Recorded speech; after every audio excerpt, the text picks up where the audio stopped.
bueno, eh, hacia la psicología analítica, ¿no?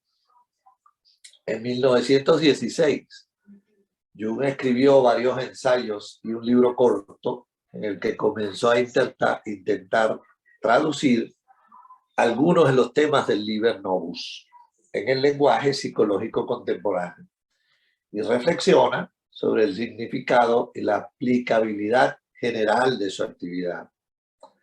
Recordemos que en la medida que él está produciendo su obra, sobre todo en estos años, está escribiendo los libros negros.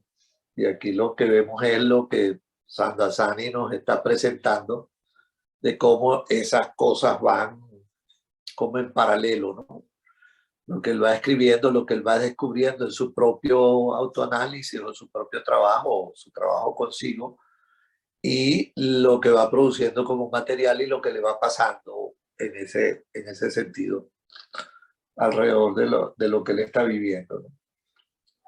Significativamente, fue en estos trabajos que presentó los primeros esquemas de los principales componentes de su psicología madura. Intentó traducir lo que había aprendido del espíritu de las profundidades al lenguaje del espíritu de los tiempos. Un relato completo de estos documentos está más allá del alcance de esta introducción. La siguiente descripción general destaca los elementos que se vinculan más directamente con Liber Novus y los libros negros. Les recuerdo que cuando quieran interrumpir, cualquiera puede, lo avise y lo conversamos. En sus trabajos entre 1911 y 1914, Jung se había preocupado principalmente por establecer una explicación estructural del funcionamiento humano general y de la psicopatología, además de su teoría anterior de los complejos. Ya había formulado concepciones de un inconsciente adquirido filogenéticamente, poblado por imágenes míticas, de una energía psíquica no sexual, de los tipos generales de introversión y extraversión, de la función compensatoria prospectiva de los sueños y del enfoque sintético y constructivo de las fantasías. Si bien continuó expandiendo y desarrollando estas concepciones en detalle, una preocupación adicional comienza a surgir con fuerza en estos documentos. El intento de proporcionar una explicación temporal del desarrollo superior, que Jung denominó el proceso de individuación. Esto presenta el resultado teórico central de la autoexperimentación de Jung. La elaboración completa del proceso de individuación y su comparación histórica e intercultural llegaría a ocuparlo por el resto de su vida. En 1916 presentó una conferencia a la Asociación de Psicología Analítica titulada La estructura del inconsciente, que se publicó por primera vez en una traducción francesa en los archivos de psicología de Théodore Flournoy. Aquí diferencian dos capas del inconsciente. El primero, el inconsciente personal, consistía en elementos adquiridos durante la vida, junto con elementos que bien podrían ser conscientes. El segundo era la psique inconsciente impersonal o colectiva. Mientras que la conciencia y el inconsciente personal se desarrollaron y adquirieron en el transcurso de la vida, la psique colectiva fue heredada. En este ensayo, Jung discutió los curiosos fenómenos que resultaron de asimilar el inconsciente. Señaló que cuando los individuos anexaban los contenidos de la psique colectiva y los consideraban como atributos personales, experimentaban estados de extremos de superioridad e inferioridad. tomó prestado el término semejanza de vida de Goethe y Adler para caracterizar esto. Este estado surgió de la fusión de la psique personal y la colectiva y representaba uno de los peligros del análisis. Si no me equivoco, esto lo leímos la vez pasada, que hablamos de, no sé si lo recuerdan los que están presentes, y si no, lo seguimos leyendo un poco más rápido, que hablamos un poco de cómo el inconsciente es asimilado por la conciencia y cuando eso, si se queda en ese espacio del ego, produce una inflación o una deflación, una inflación por encima o una inflación por debajo. Cuando uno analiza a la persona, la personalidad se disuelve en la psique colectiva, lo que resulta en la liberación de una corriente de fantasía. Todos los tesoros del pensamiento. Ya voy, estoy ahogando.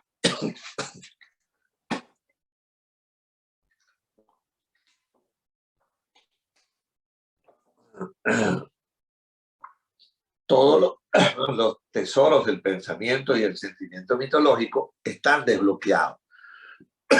La diferencia entre el estado que resulta de esto y la locura radica en el hecho de que el primero fue intencional. De que dice que pasa como lo mismo que en la locura, pero en el caso de la inflación, el individuo lo hace intencionalmente, pues se identifica con esas imágenes del inconsciente.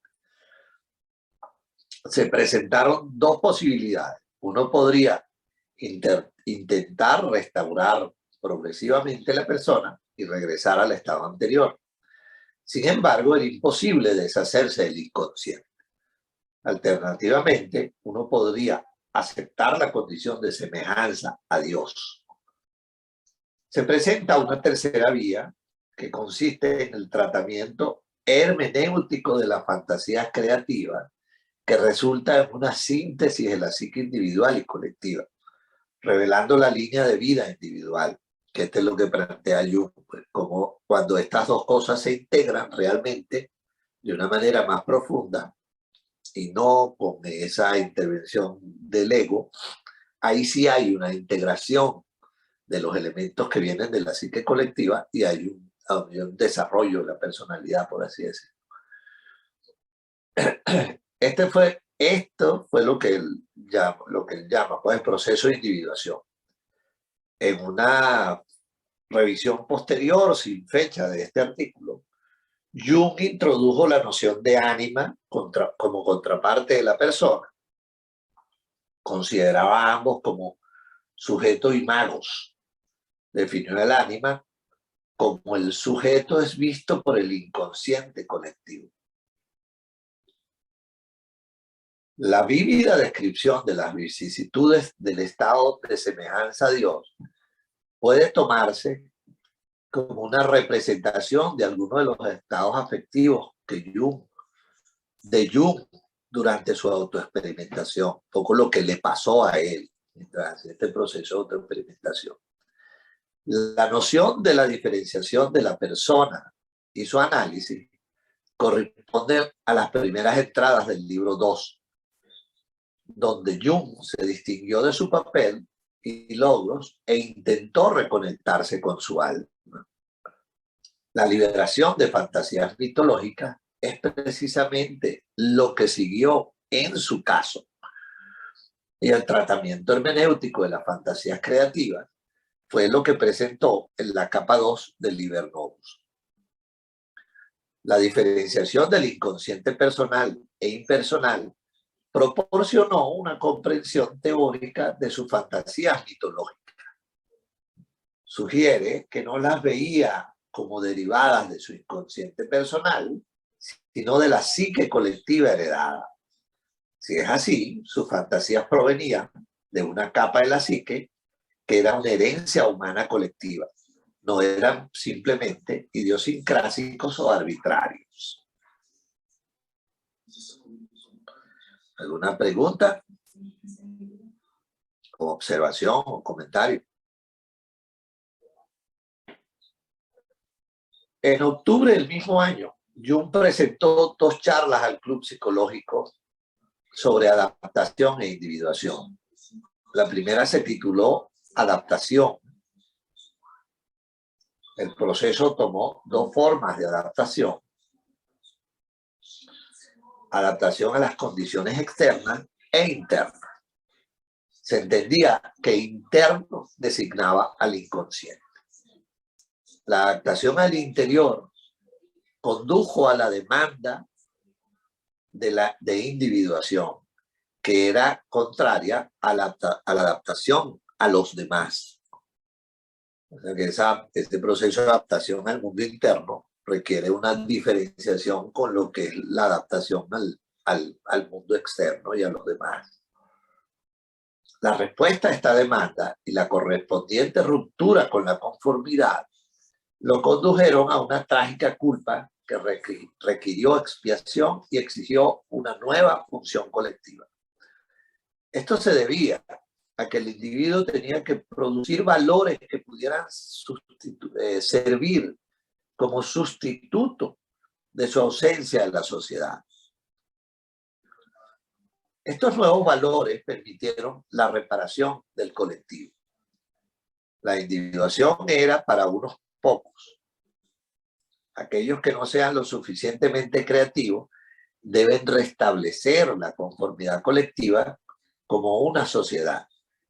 El individuo no solo tenía que crear nuevos valores, sino que tenía que crear valores socialmente reconocibles, ya que la sociedad tenía derecho a esperar valores realizables. Esto le queda claro. ¿Cómo lo ve?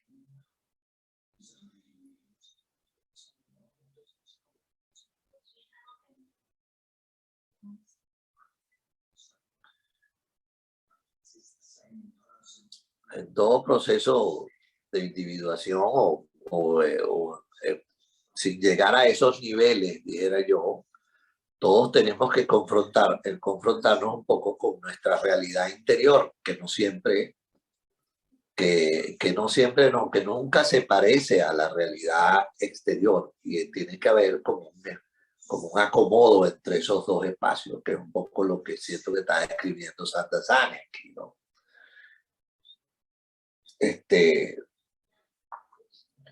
Y tiene que ver además con el proceso que Jung está viviendo. Jung se separa de todo el movimiento psicoanalítico freudiano, se enfrenta a su propio proceso, a su propia autoexperimentación, y él dentro de sí tiene que empezar como, bueno, ¿cómo resuelvo este enigma que me está ocurriendo a mí?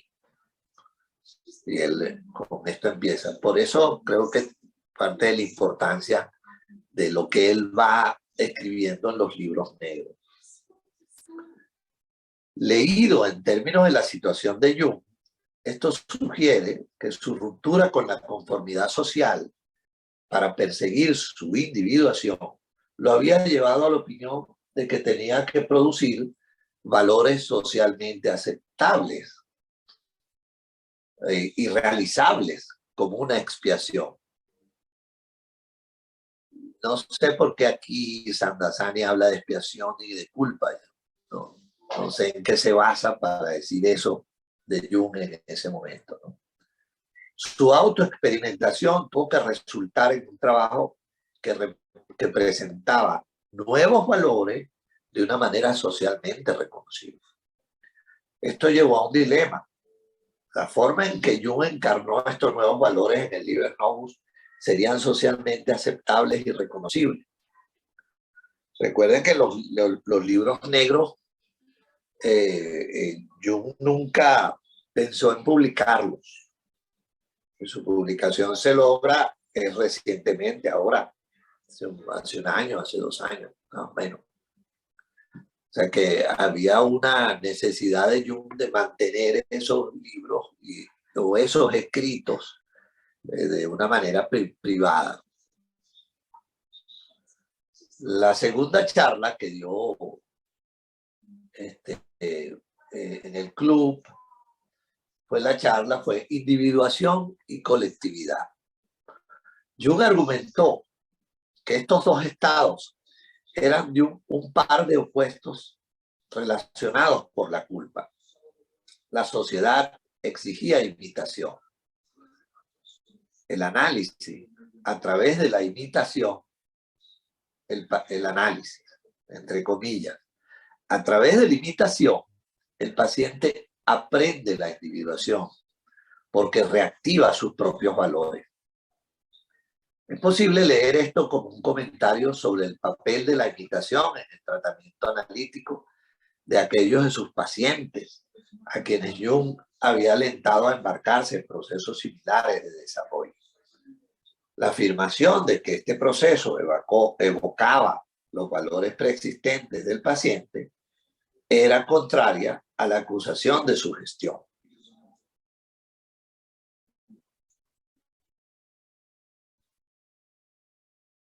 En noviembre, mientras estaba en el servicio militar en Herisau, Jung escribió un artículo llamado La función trascendente. Describió el método de provocar y desarrollar fantasía que más tarde denominó imaginación activa y explicó su lógica terapéutica en el lenguaje psicológico. Sorprendentemente, no hay ninguna indicación en el de la exploración cosmológica, metafísica y teológica más amplia con la que él mismo estaba comprometido. Señaló que un problema crítico al que se enfrentaba el análisis era el hecho de que la nueva actitud obtenida de él posteriormente se había vuelto obsoleta. Se necesitaban materiales inconscientes para complementar la actitud consciente y para corregir su unilateralidad. Pero como la tensión energética era baja en el sueño, los sueños eran expresiones inferiores de contenido inconsciente. Por lo tanto, había que recurrir a otra fuente, a saber, fantasías espontáneas. Hay pocos sueños anotados en los libros negros. Un libro de sueños recientemente recuperado contiene una serie de sueños de 1917 a 1925. La comparación cercana de ella con los libros negros indica que la imaginación activa de Jung no se derivaba directamente de su sueño y que estos dos eran generalmente corrientes independientes. O sea, Jung, aunque escribía sobre su sueño, eso era parte de lo que él estaba escribiendo en los libros negros. Jung describió su técnica para inducir fantasías espontáneas, entre comillas. El entrenamiento consiste, en primer lugar, en ejercicios sistemáticos para eliminar la tensión crítica, produciendo así un vacío en la conciencia. Uno comienza concentrándose en un estado de ánimo particular e intentando ser lo más consciente posible de todas las fantasías y asociaciones que surgen en relación con él. El objetivo es permitir el juego libre de fantasía, pero sin apartarse del efecto inicial en un proceso libre asociativo. Esto condujo a una expresión concreta o simbólica del estado de ánimo, que tuvo el resultado de acercar el afecto a la conciencia, haciéndolo así más comprensible. El mero hecho de hacer esto podría tener un efecto vitalizador. Las personas pueden dibujar, pintar o esculpir, dependiendo de sus propensiones. Los tipos visuales deben concentrarse en la expectativa de que se producirá una imagen interna. Como regla general, tal imagen de fantasía realmente aparecerá, tal vez hipnagógicamente, y debe anotarse cuidadosamente por escrito. Los tipos audioverbales suelen escuchar palabras internas, tal vez meros fragmentos u oraciones aparentemente sin sentido para empezar. Otros en esos momentos simplemente escuchan sus otras voces. Todavía más raro, pero igualmente valioso, es la escritura automática directamente o con la plancheta. Una vez que estas fantasías han sido producidas y encadenadas, dos enfoques son posibles: la formulación creativa y la comprensión. Cada uno necesita al otro y ambos son necesarios para producir la función trascendente, que surge de la unión de contenidos conscientes e inconscientes. Para algunas personas, señaló Jung, era simplemente notar la otra voz por escrito y responderla desde el punto de vista del yo, del ego. Es exactamente como si se estuviera produciendo un diálogo entre dos seres humanos. El diálogo conduce a la función trascendente. Lo que resulta es una ampliación de la conciencia. Sus descripciones del uso de diálogos internos y los medios para evocar fantasías en un estado de vigilia coincide con su expresa en los libros negros. La integración de la formulación creativa y la comprensión corresponde a su trabajo en el Liber Novus, que contiene ambos elementos. ¿Alguna observación?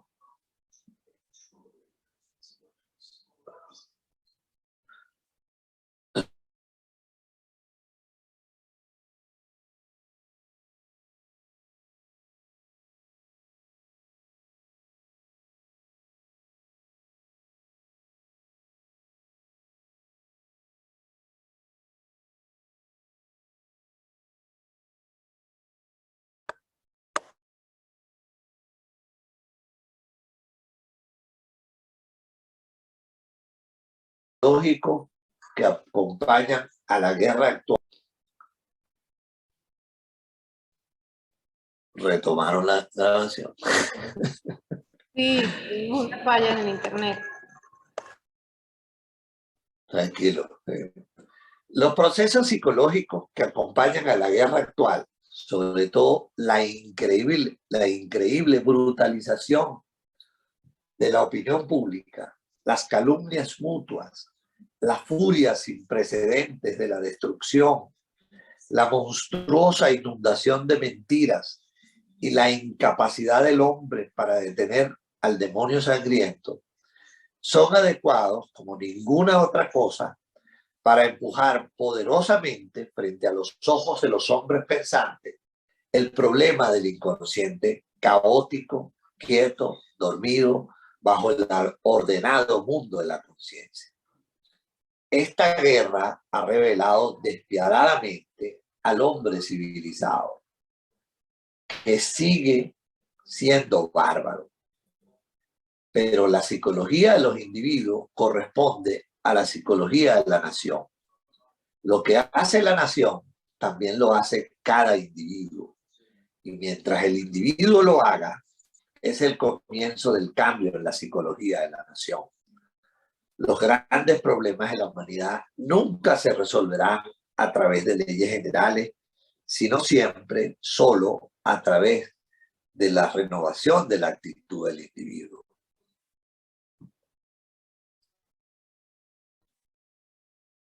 Esta es una aseveración que vale la pena incluso comentar en este momento. Él está hablando en ese momento de la Primera Guerra Mundial. Tuvimos la segunda, seguimos en guerra, no ha parado de haber guerra. Actualmente hay una guerra importante o varias guerras a la vez. O sea que creo que resulta ingenuo eso, decir que los grandes problemas de la humanidad nunca se resolverán a través de leyes generales, sino siempre a través de la renovación de la actitud individual, del individuo, ¿no? O como piensan algunos que, bueno, los grandes problemas de la humanidad seguirán siendo los grandes problemas de la humanidad. Y guerra habrá siempre.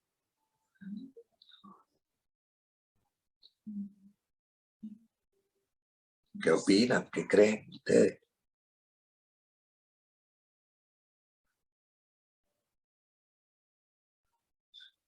Esto está escrito, imagínense, en 1916. Todavía no había terminado la Primera Guerra Mundial. Lo que se llamó la Primera Guerra Mundial. Guerras ha habido toda la vida, toda la historia del hombre.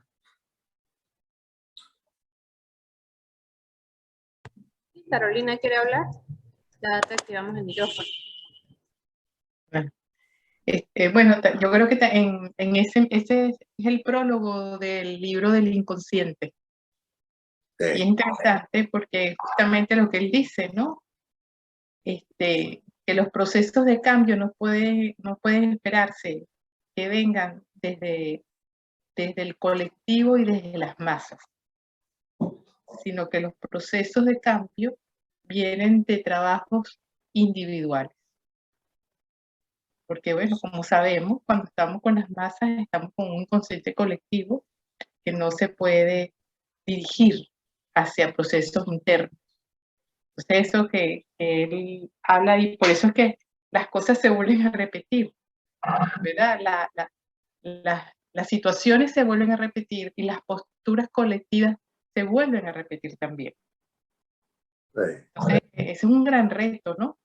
El cómo hacer un trabajo desde el punto de vista psíquico de un movimiento individual para que aparezcan ante situaciones similares respuestas diferentes.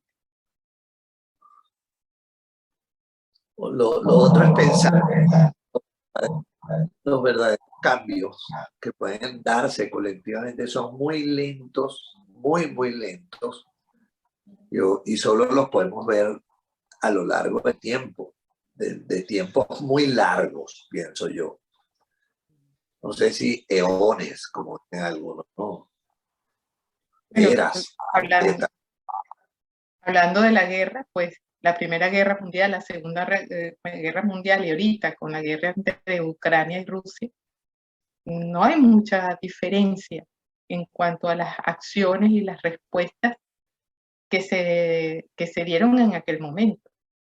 O sea, que es sorprendente que uno espera que un pequeño movimiento colectivo se dé. Y bueno, por lo que uno ve, eso no se da. Seguimos respondiendo exactamente igual. En esos términos que él habla al principio, ¿no? Del bárbaro. Seguimos teniendo posturas de los bárbaros ante la guerra. Y una guerra actual, contemporánea, de pleno siglo XXI. Seguimos destruyendo al prójimo, bueno, sin ningún tipo de miramiento. Uno se pregunta, ¿realmente se pueden lograr esos cambios colectivos aunque sean leves? Sí, yo no sé. Ese es un tema que además nos toca a nosotros mucho porque, bueno, hablamos de inconsciente colectivo, de colectivo inconsciente, hablamos de, bueno, de procesos de individuación como una cosa muy idealizada también. Y yo, bueno, creo que esos son temas que nos tocan profundamente. Pues. También uno pudiera pensar y las complejidades del mundo. ¿Cuál es la diferencia entre una guerra en la época helenista a una guerra actual? La capacidad de destrucción es mucho mayor y no creo que la conciencia colectiva tenga un paralelismo con el desarrollo de la capacidad destructiva que hay. No lo veo. La capacidad destructiva ya ha llegado al límite. Bueno, ahorita lo estamos viendo. Una de las principales amenazas de Putin es la guerra nuclear. La guerra nuclear implicaría cosas muchísimo más graves, ¿no? Porque además hay no sé cuántas ojivas y uno y otro, y tienen, entre todas las que hay, pues imagínate. Bueno, yo incorporaría ahí no solamente a la guerra, porque estamos hablando de esto, pero la misma pandemia. la misma pandemia. Hemos pasado 2 años, año y medio, 2 años encerrados. Todo hay una expectativa de un cambio en la actitud de la gente, cosa que a lo mejor se pudo haber notado algunos sesgos de ello, pero hoy por hoy, ¿no?, volvemos a la misma postura colectiva. Las fiestas, las reuniones, la gente no quiere usar ya más el tapabocas, o sea, esos cambios cuestan mucho. Bueno, 2 guerras mundiales y el cambio uno no, lo ve muy, muy precario. La pandemia no hace mucho y todavía cuesta ver actitudes colectivas distintas de protesta por, bueno, por salir, reunirse, qué sé yo. El proceso de trabajo individual para que se mueva un colectivo, bueno, es un gran trabajo titánico. ¿Tú querías decir algo, Magali?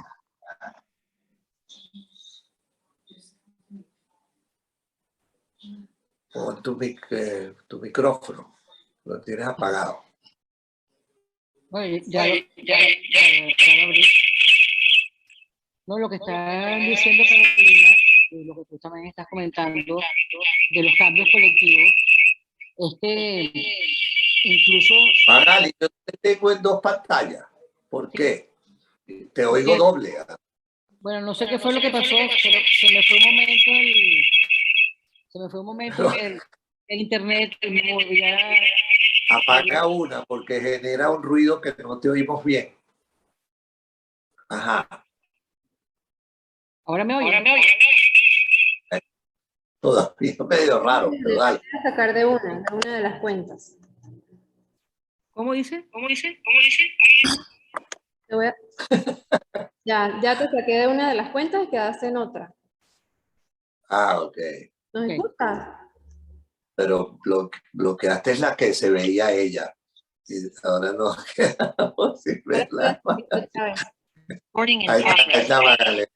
Ya. Dale, Maga. No, lo que quería comentar en relación a lo que está diciendo Carolina y tú, que se oye una cosa que es que los cambios colectivos son tan difíciles que pensar en ellos es casi imposible. Es que los cambios individuales también son muy difíciles. Aceptar la sombra, aceptar los elementos que nos sobran, la responsabilidad inconsciente que tenemos en todas las situaciones. Ya no es difícil aceptarlo. No sé, hay como mucho ruido, pero bueno. Sí, hay un eco ahí. Ah, apagaste un Hay micrófono. un feedback justamente porque hay dos. Ella Sí, tiene hay dos. entendido dos. No, ahora, Ya bueno, ahora esa parte. A ver qué sucede. ¿Cómo? Ya la retiré de los dos para admitir uno solo a la vez. Ok, gracias. Ajá, Magali. Ok. Ya por lo menos no tengo ese ruido de morteros. Sí. No, bueno, repito un poco lo que estaba diciendo en relación a lo que Carolina trae y tú también, de los cambios colectivos que son tan difíciles, casi imposibles, cuando además vemos que los cambios personales, los cambios individuales son también muy difíciles. O sea, aceptar la sombra, aceptar que nosotros tenemos una responsabilidad inconsciente en toda esta situación. El sábado pasado yo di el seminario sobre la guerra, heridas perennes de todos los tiempos, y justamente pues algunas personas que intervinieron y luego otras que me escribieron, justamente la pregunta es esa: ¿yo qué tengo que ver con todo esto? Y la dificultad que es aceptar, bueno, toda digamos, la situación personal, la situación consciente en todo esto. Entonces, bueno, volvemos a lo que tú decías antes, ¿no? Las guerras son perennes, siempre existirán, y el contacto de nosotros con nosotros mismos es muy difícil, muy, pero muy aceptar nuestras dificultades, nuestras sombras, etcétera. Gracias. Así es. Ahora sí te oímos bien, Magali, qué bueno. Bueno, la guerra hizo visible el inconsciente caótico. Si bien los elementos colectivos podrían liberar los demonios del inconsciente, la única resolución radicaba a nivel individual, en un lenguaje que recordaba el ensayo de William James, el equivalente moral de la guerra, afirmó: todo individuo necesita revolución, división interna, disolución de lo prevaleciente y renovación. Esto se lograría a través de la autorreflexión y el retorno del individuo al suelo de la esencia humana. Entendido de esta manera, el análisis podría sentar las bases para la renovación cultural.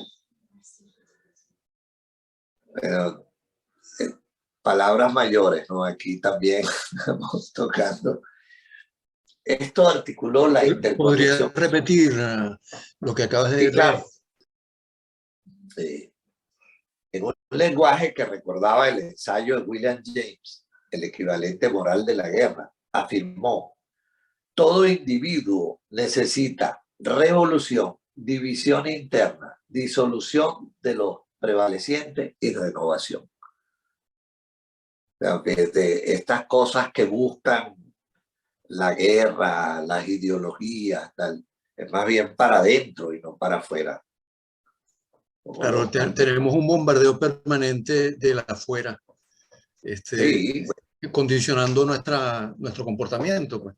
Entonces, nos dificulta mucho lo que dice Magali, pues, responsablemente conectarnos con nosotros mismos, pues, búsqueda interna. Sí, bueno, ese es un papel cotidiano primero entre nosotros mismos y con cada uno de nosotros, después con nuestros pacientes, que se ubiquen en su particularidad, en su individualidad. Claro. Ese es como el pan nuestro de cada día. El pan nuestro de cada día, sí, señor. Esto se lograría, dice, a través de la autorreflexión y el retorno del individuo al suelo de la esencia humana.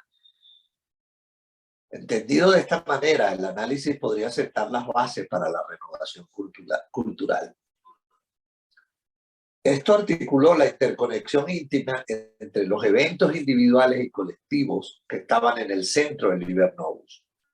Para Jung, la conjunción entre sus visiones precognitivas y el estallido de la guerra había hecho evidente las profundas conexiones subliminales entre las fantasías individuales y los eventos mundiales, y por lo tanto, entre la psicología del individuo y de la nación. Aquí sí hay, a mi manera de ver, pues como un aporte válido de reforzar que eso que se está dando en uno, de alguna manera, se está dando en la nación o en la humanidad. O sea, porque si pensamos en la nación, yo digo, bueno, a mí porque me toca Venezuela, pero pienso en la humanidad y también se está dando en una cosa más global, ¿no? Y como tener eso siempre consciente, porque bueno, a lo que uno apunta a resolver en uno, yo sí creo que va a resolver cosas de la humanidad a muy largo plazo, de una manera no idealizada o como quiera, pero yo sí creo que esas cosas van juntas, ¿no?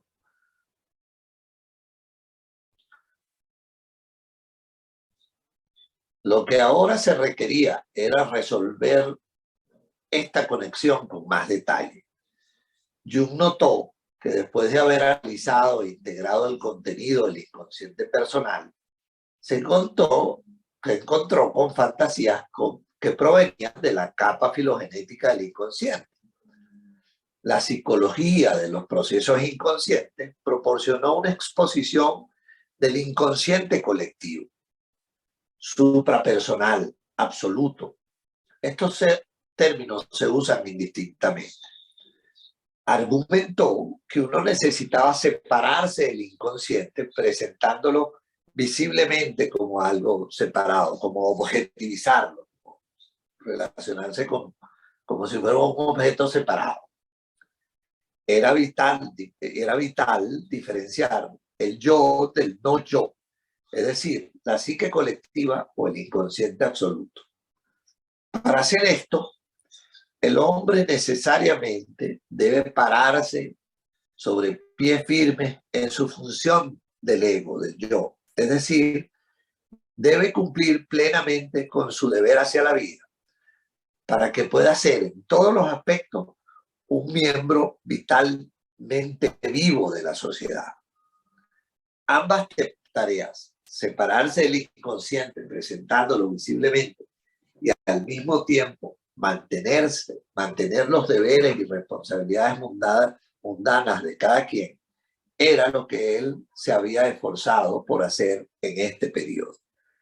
Recuerden que siempre, bueno, se dice, y él lo describe en su biografía, como en este momento, para él era tan importante saber que tenía una familia, que tenía unos hijos, que tenía un horario, que tenía unos pacientes que atender, y que él era un psiquiatra de la sociedad suiza y que tenía su función como tal. Mientras en paralelo estaba inmerso en este trabajo consigo mismo, ¿no? En Transformaciones y Símbolos de la Libido, Jung había llamado a los contenidos de este inconsciente mitos típicos o imágenes primordiales. También los llamó dominantes, los poderes gobernantes, los dioses, es decir, imágenes de leyes y principios dominantes, regularidades promedios en la secuencia de imágenes, que el cerebro ha recibido de la secuencia de procesos seculares. Uno necesita poder poner particular atención a estos dominantes. Especialmente importante fue el desapego de los contenidos psicológicos, mitológicos o colectivos de los objetos de conciencia y su consolidación como realidades psicológicas fuera de la psique individual. Bueno, aquí están como los precursores de los arquetipos, de cómo definir eso y cómo tener eso claro dentro de la psique y poder, a pesar de eso, funcionar en el mundo externo. Esto nos permitió llegar a un acuerdo con los residuos activados de nuestra historia ancestral. La diferenciación de lo personal de lo no personal resultó en una liberación de energía. Estos comentarios representan otra descripción de su actividad. El intento de diferenciar los diversos personajes que aparecieron y de consolidarlos como realidades psicológicas,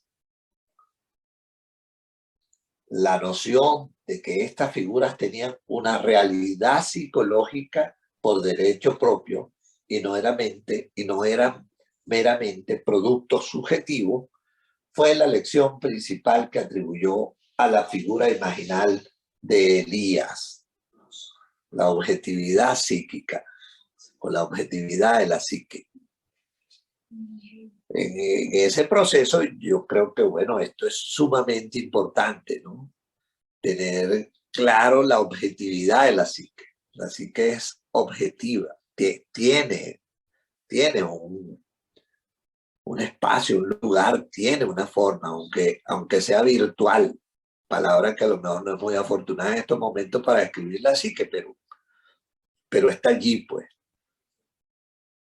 Y que nosotros, bueno, como ya podemos hablar, hablamos de cuerpo psíquico, hablamos de otra cosa, allá y la psique tiene una objetividad no física, pero es objetiva.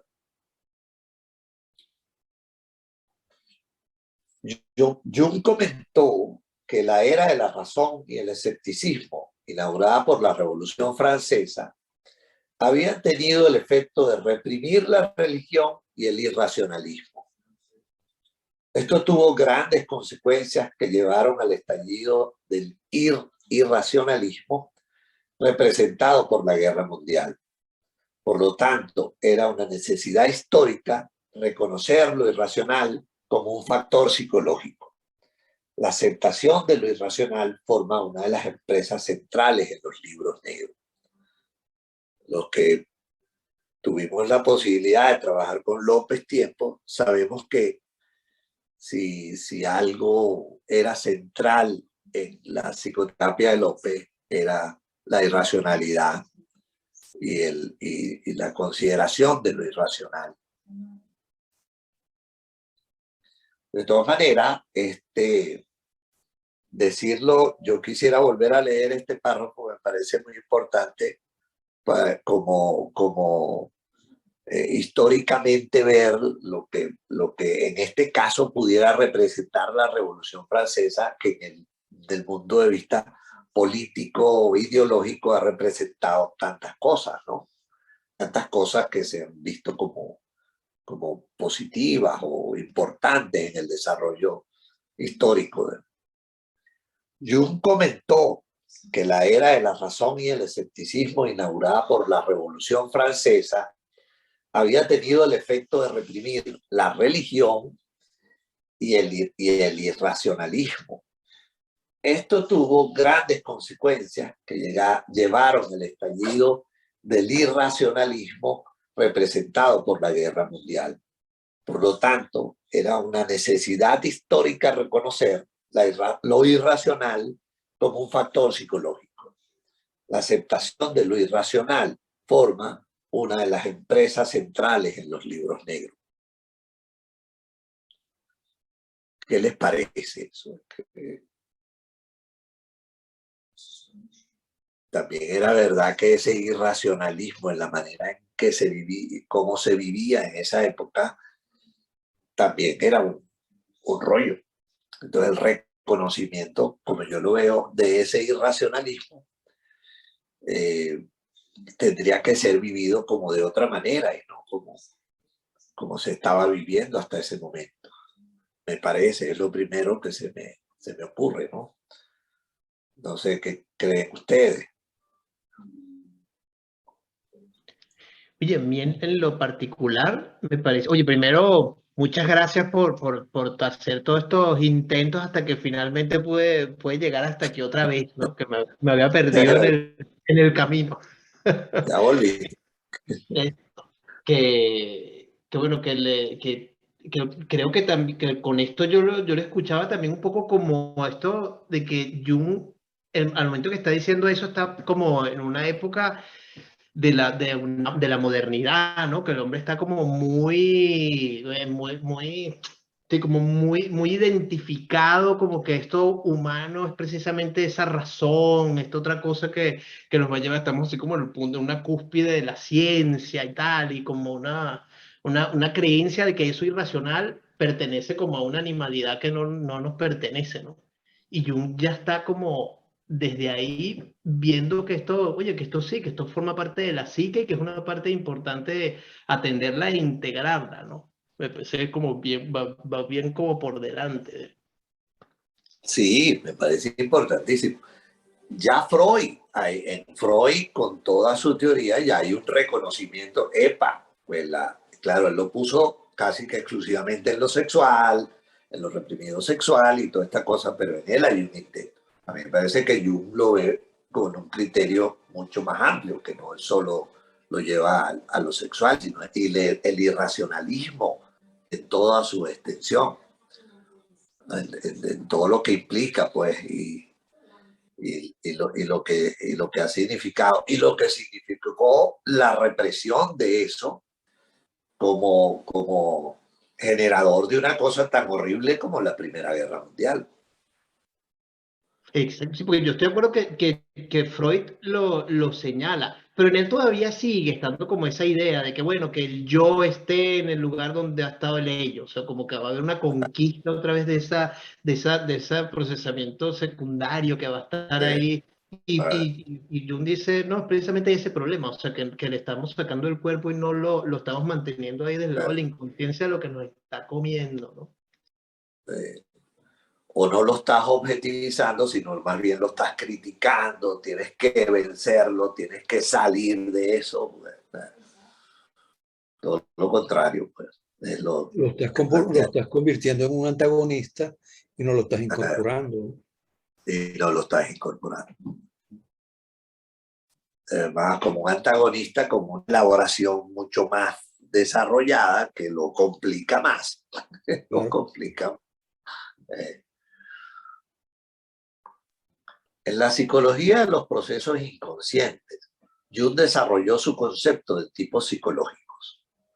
Señaló que las características psicológicas de los tipos eran comúnmente llevadas a extremos, por lo que acuñó el término de la ley de la enantiodromia o la inversión en lo contrario.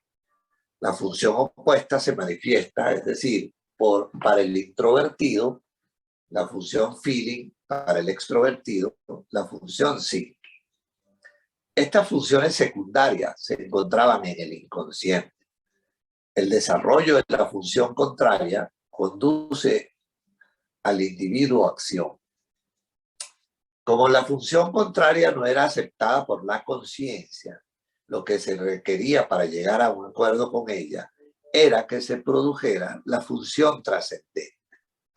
El inconsciente es un peligro cuando uno no está en armonía con él, pero con el establecimiento de la función trascendente, la falta de armonía cesa.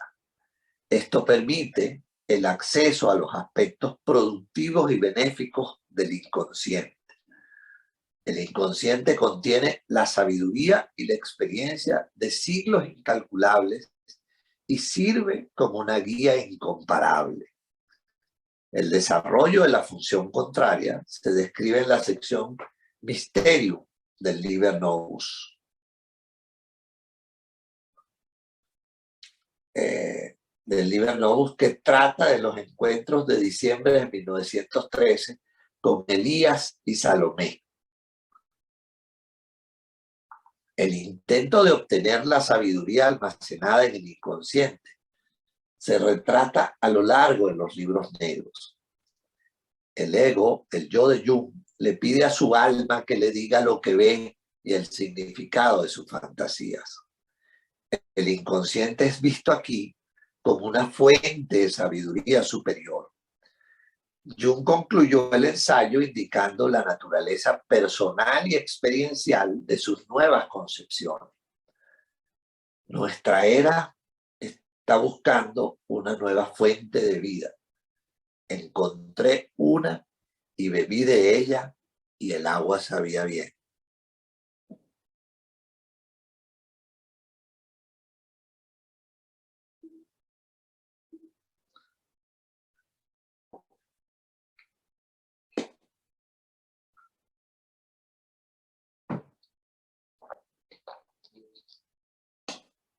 Ahora pasamos a la emergencia de Fanes.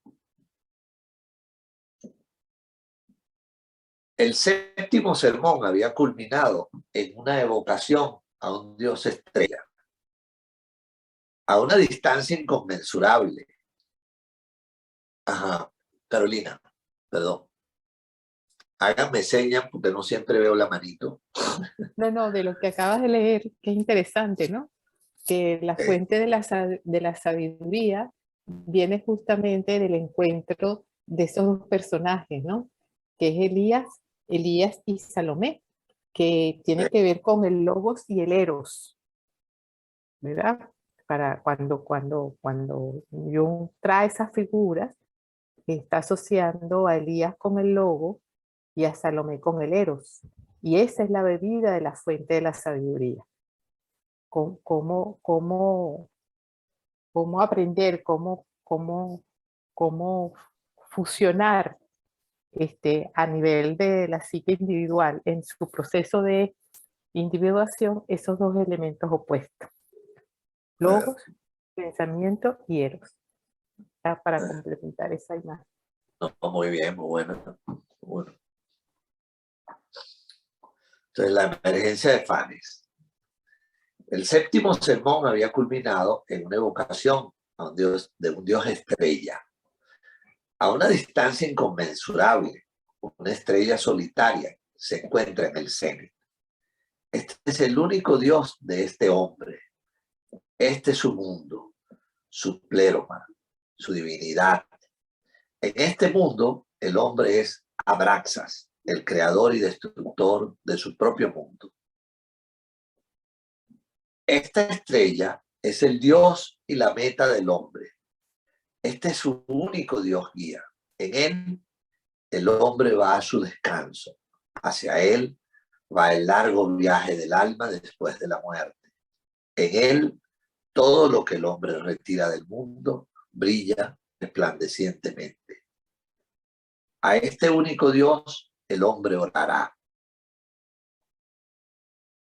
Las entrañas del otoño en 1916 profundiza en esta figura, que se revela como Fanes.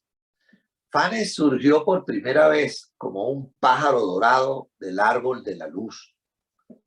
El alba de Jung lo identificó como el último y el más elevado. En el otoño de 1917, Phil Bolt describió su esplendor luminoso en entradas que podrían considerarse como sermones adicionales. En 1919, Jung pintó su retrato en el Liber Novus como un niño divino, señalando, lo llamé Fanes, porque es el Dios recién aparecido. Consideró que el surgimiento de esta figura denotaba una transformación espiritual que estaba ocurriendo en el mundo. En 1919 escribió a una alumna inglesa, Joan Corry: en el último sermón usted encontró el comienzo de la individualización, de la cual surge el niño divino. Por favor, no hable de estas cosas a otras personas. Podría hacer daño al niño. El niño es destino y amor, fati y compañía y necesidad, y paz y plenitud. Isaías 9.6. Pero no te dejes dispersar por personas, opiniones y discusiones. El niño es un Dios nuevo. En realidad, nacido en muchos individuos, pero no lo sabe. Él es un Dios espiritual. Un espíritu en muchas personas, pero uno y el mismo en todas partes. Espera tu tiempo y experimentarás sus cualidades.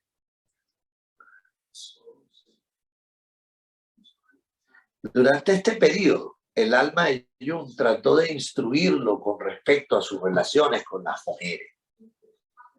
Entre 1916 y 1918 se hace referencia a la blanca y a la negra. Los contextos parecen sugerir que esto se refiere a María Moltke y a Tony Wolff, respectivamente.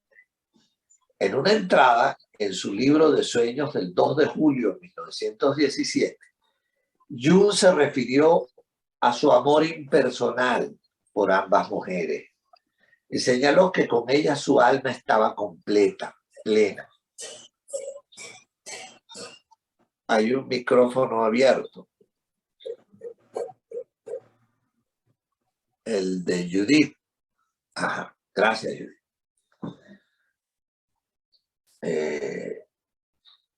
El 27 de septiembre de 1916, su alma le aconsejó lo siguiente: deja ir a la negra, ninguna relación excesivamente profunda. Ella también está vacía y vive a través de ti. Ella no puede darte lo que necesitas. Al día siguiente añadió su alma a propósito de la negra: yo entiendo que la amas, pero me gustaría deshacerme de ella. Las mujeres son mis oponentes más peligrosas, ya que tienen mis cualidades. Es por eso que puedes confundirme tan fácilmente con la negra. Yo también tengo los ojos de cabra dorados y un abrigo negro. Yo me coloco entre ella y tú. La blanca es menos peligrosa para ti, ya que es completamente diferente a mí y de una naturaleza tan adversa que allí no puedes perderte en absoluto.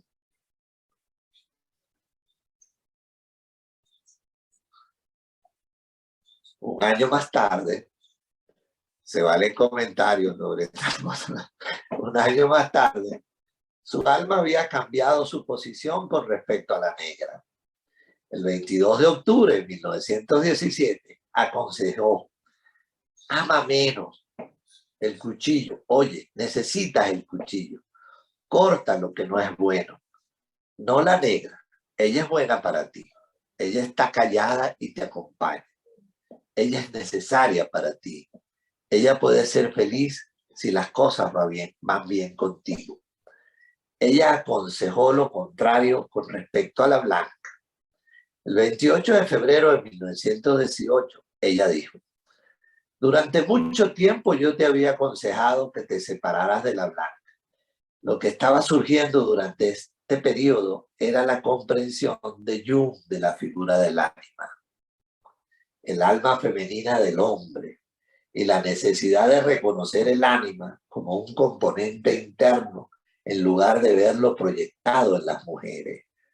En términos técnicos, esto se refería a cómo retirar e integrar la proyección del ánima de las mujeres en los hombres.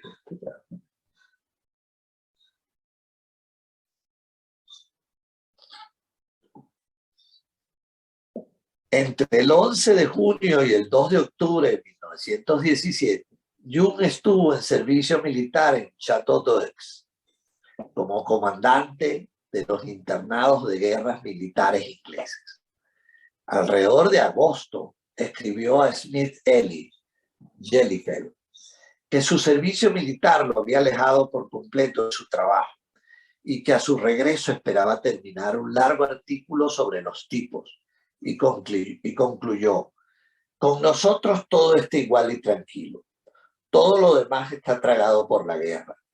La psicosis sigue aumentando, sigue y sigue.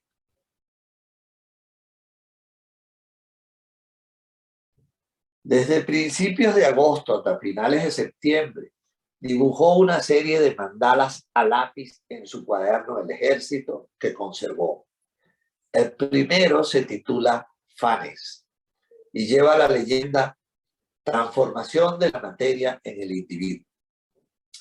Esta imagen puede ser vista como un intento de representar al Dios recién resucitado y su relación con el individuo.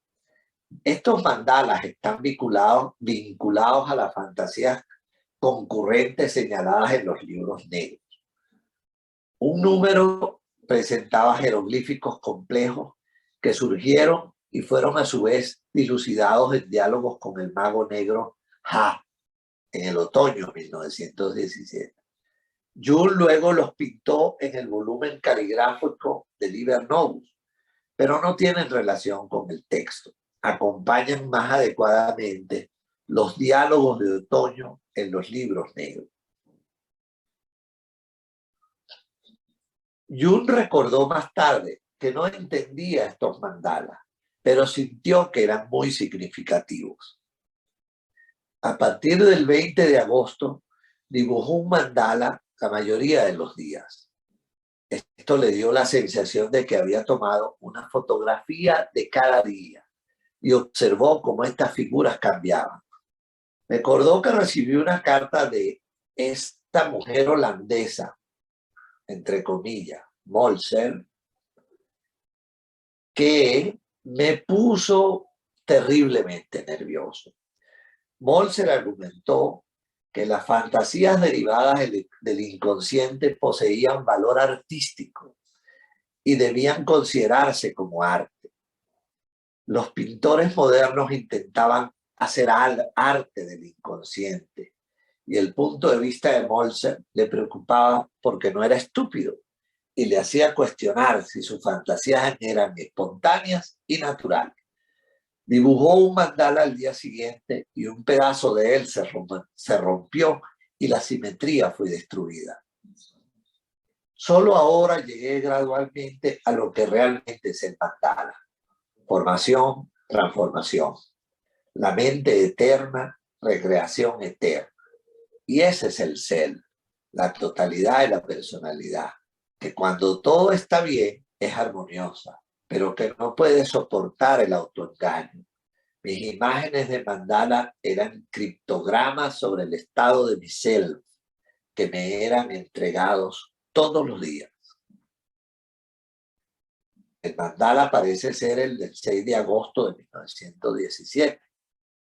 Mefistófeles se dirige a Fausto dándole instrucciones para el reino de las madres. Me paran si quieren, porque él está hablando de esta fantasía y esta cosa, y me paran cuando quieran. El mandala parece ser el del 6 de agosto de 1917. Mefistófeles se dirige a Fausto dándole instrucciones para el reino de las madres. Mefistófeles. Un trípode brillante finalmente te mostrará que estás en lo más profundo y a lo más profundo de todo. Por su resplandor verás a las madres. Unas están sentadas, otras se separan y caminan, vagando al azar. Formación, transformación de la eterna recreación del pensamiento eterno, rodeadas de las flotantes imágenes de toda criatura. Ellas no te verán, pues solo perciben los esquemas. Cobra entonces valor, porque es grande el peligro. Corre derecho al trípode y tócalo con la llave.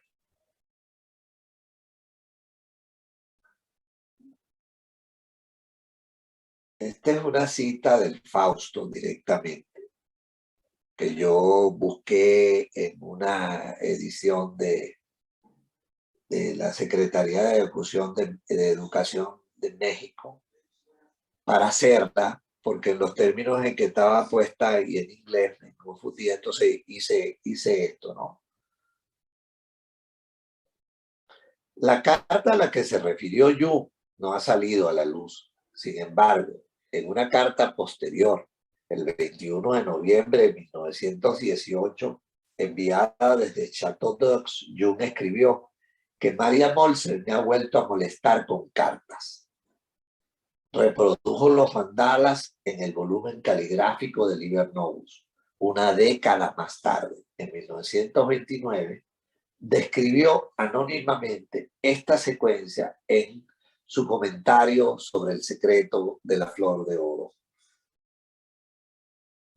Yo conozco una serie de dibujos de mandalas europeos en los que se muestra algo así, como una semilla vegetal rodeada de membranas flotando en el agua.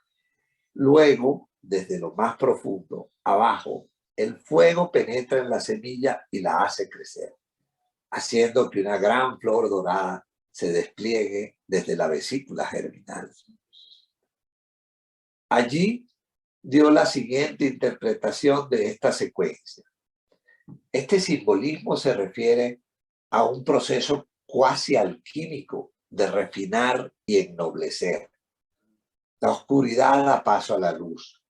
Del plomo de la región del agua crece el oro noble. Lo que es inconsciente se vuelve consciente en forma de un proceso vivo de crecimiento. Entre paréntesis, el Kundalini Yoga indio ofrece una analogía perfecta. De esta manera tiene lugar la unión de la conciencia y la vida.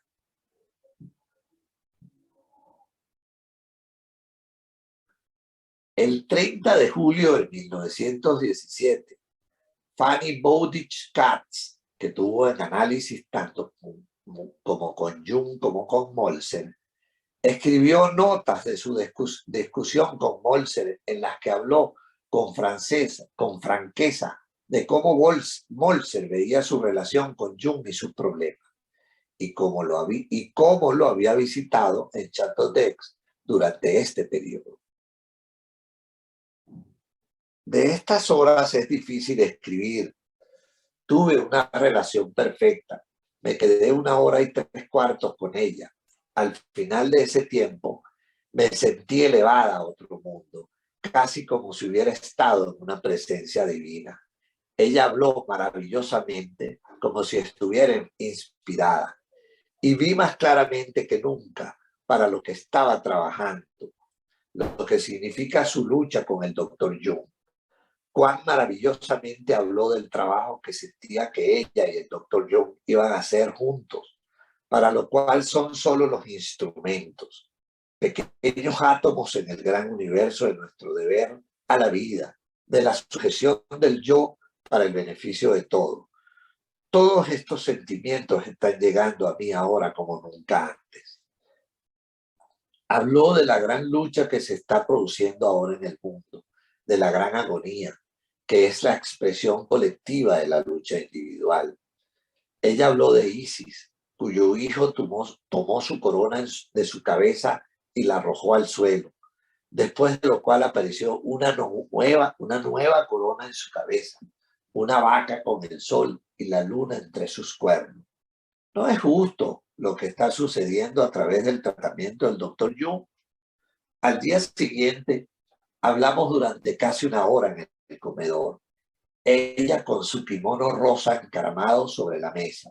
¿Lo olvidaré alguna vez? Ella habló de ir al Château-d'Aix para contarle al doctor J de su injusticia hacia ella. Por un lado, él es tan fino y por el otro, casi un charlatán jugando a la galería. Su actitud hacia sus diferencias es la actitud del hombre intelectual, el hombre histórico. Luego dijo, oh, ¿cómo lo dijo? Con esa maravillosa mirada lejana en sus ojos, que sintió que en algún lugar muy profundo debe haber una afinidad entre ella y yo, y que significaba que debo hacer por R lo que ella está haciendo por el doctor J. Ella evidentemente siente que es Rubén, tiene un gran valor que puedo sacar a relucir. Y habló de su superación, de lo personal para hacer esto. Ciertamente lo tiene con el Dr. Jung. Esto es lo que describe esta señora sobre la que vivió con la Moltser, ¿no?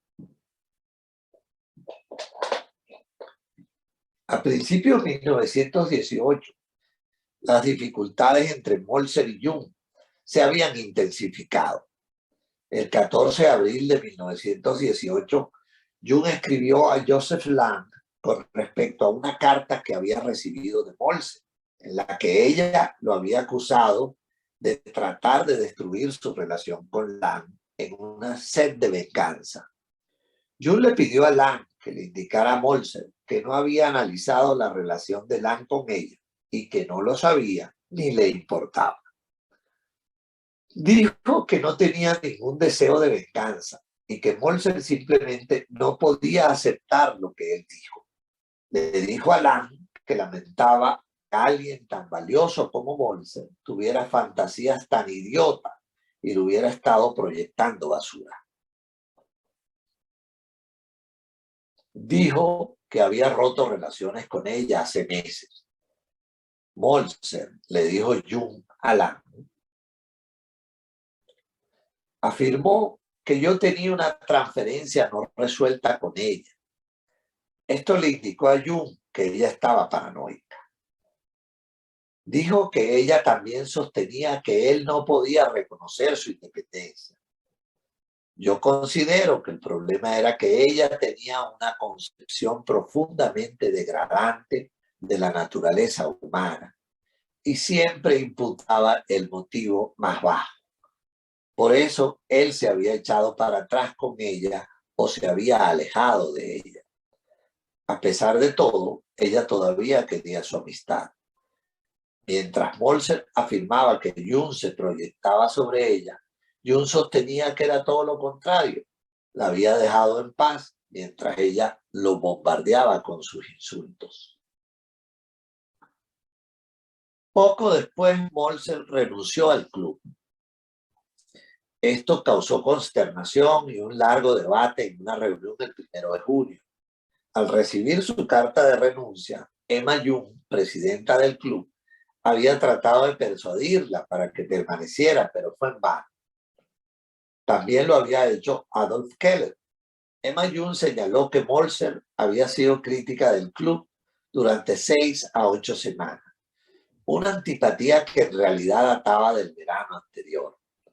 La carta de Moltzer criticaba el intelectualismo del club y el hecho de que había sido tomado por el conflicto sobre la cuestión de los tipos. Aunque lamentaba su partida, Emma Jung no sentía que las razones que Moltzer ofreció para irse fueran las reales.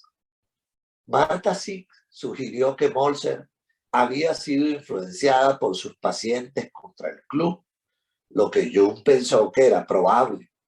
Algunos miembros pensaron que la razón de su retiro era la deficiencia de su función colectiva. Sarah Baker, una de sus analistas, sugirió que el hecho de que Moltzer encontrara el club tan poco analítico que ya no podía darle su sanción y apoyo, entre paréntesis, era un asunto serio. Ella argumentó que era un error creer, como se había afirmado, que su actitud había sido influenciada por innumerables resistencias provocadas por sus pacientes. Barker señaló que desde el principio Moltzer había sostenido que el club no fue fundado o conducido de acuerdo con los principios analíticos. En una carta del 1 de agosto de 1918, Moltzer escribió a Baldwin Katz: sí, renuncié al club. No podía vivir más en esa atmósfera. Me alegro de haberlo hecho. Creo que con el tiempo, cuando el club realmente se convierta en algo, el club estará agradecido de que lo haya hecho. Mi renuncia tiene sus efectos silenciosos. Silencioso porque parece que pertenece a mi camino, que abiertamente no tenga el reconocimiento o el aprecio por lo que hago para el desarrollo de todo el movimiento analítico. Siempre trabajo en la oscuridad y sola. Este es mi destino y debo esperar. El 19 de octubre, Jung informó a Lang que había despedido a Moltzer como su asistente y rompió toda conexión con ella. Ella lo había acusado de explotarla y de no reconocer su independencia. De su lado, sintió que ella no era capaz de tratarlo como alguien de igual posición y en cambio siempre lo consideró como un niño pequeño. Evidentemente había seguido el consejo de su alma con respecto al blanco. La ruptura de Jung con Moltzer fue un punto de inflexión significativo. Más tarde recordó a Aniela Jaffe: puedo decir que el aire se despejó cuando le mostré la puerta a la mujer holandesa que quería sugerirme que lo que estaba haciendo era arte. Y en segundo lugar, cuando comencé a entender los dibujos del mandala.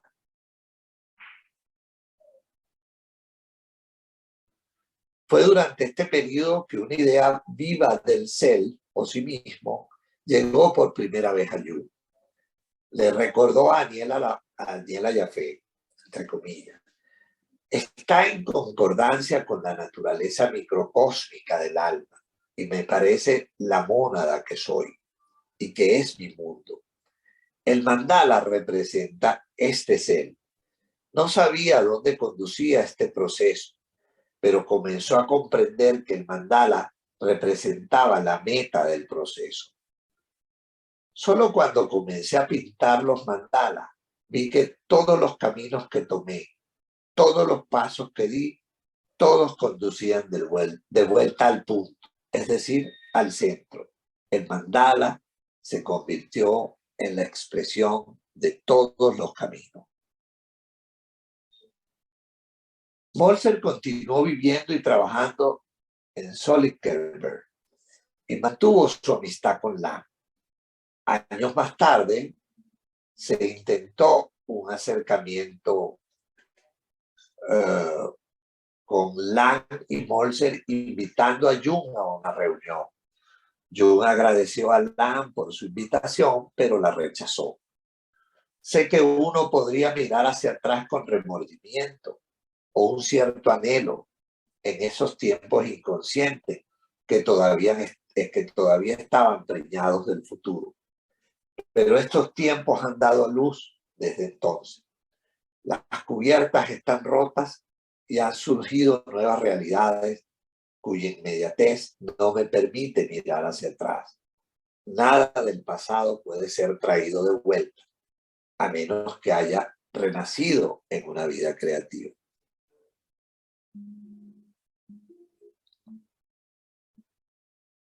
Bueno, sugiero que por la hora lo dejemos hasta aquí para empezar en escrutinios la próxima vez.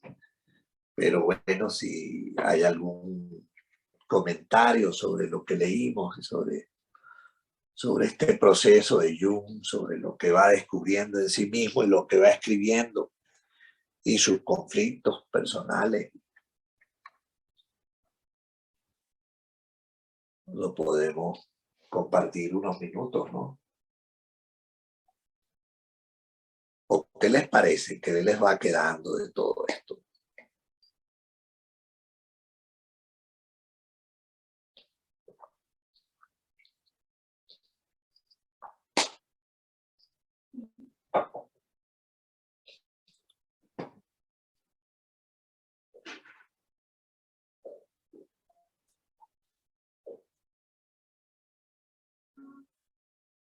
Me parece que este es un periodo bien importante, ¿no? En el que él puede definir algunas cosas. Y a mí me parece además interesante cómo esa definición se produce dentro de su proceso personal, su proceso de trabajo consigo mismo, su relación con su medio ambiente, como un medio muy realista, pues, muy lleno de conflictos normales, conflictos con las mujeres, en este caso, con Moltser o con Wolf. Yo les confieso que yo empiezo a oír con más claridad de Moltser leyendo esto, que en otras lecturas de Jung, que hablan de la Wolf y tal, yo no había o no recordaba haber oído de Moltser.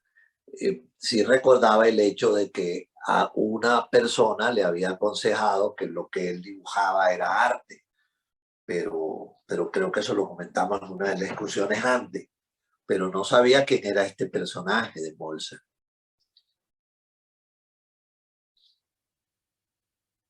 No sé ustedes.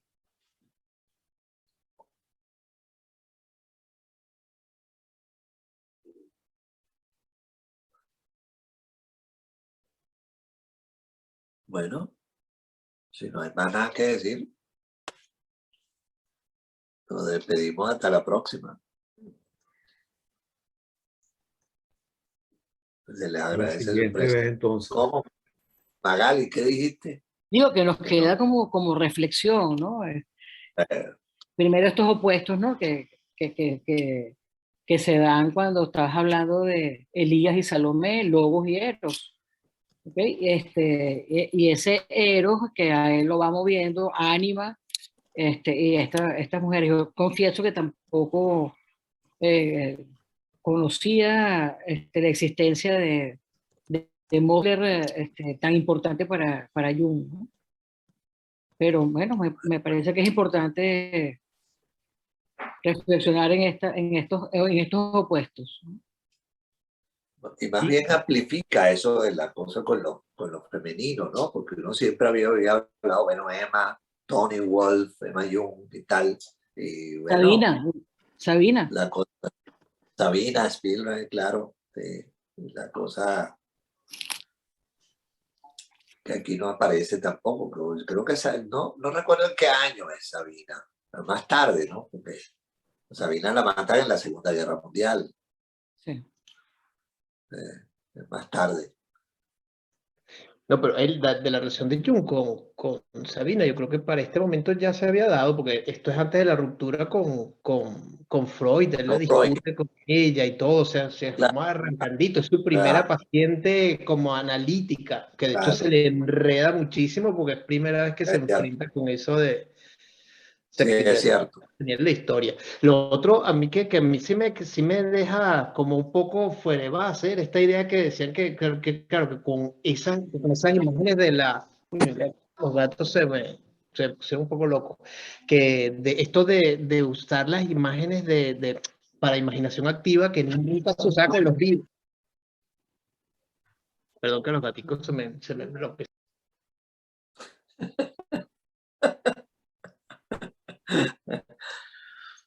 Sí, sí es verdad, lo de Sabina es antes, aunque ella muere en la Segunda Guerra Mundial en Rusia, ¿no? Ya se había desarrollado como analista incluso, que es lo que narra la película, ¿no? Donde sale la relación de ella con Jung. Termina, David, que estabas Sí, conversando. pero que lo que decía era que parecía raro este manejo, o sea, que él está haciendo, él está llevando como este trabajo, lo que voy entendiendo es que él está haciendo esta imaginación activa con esta figura, que es de una persona que está viva, con la que tiene aparte una relación también como personal, ¿no? Que está en problema. Yo tenía entendido que eso era como, que no se hacía, pues, que esto de trabajar, no sé si es con ¿cómo se llama? Bonfrance, que dice una cosa así, que la imaginación activa no se debe llevar a cabo, que Jung lo había dicho, que no se debía llevar a cabo con personas que estuvieran vivas, ¿no? Precisamente por eso, porque enredaba mucho el panorama. Por cierto que recién se publicaron las obras completas de la von Franz también, ¿no? Acá salieron recientemente, ¿no? Y ha habido bastante revuelo y discusiones a través de su obra.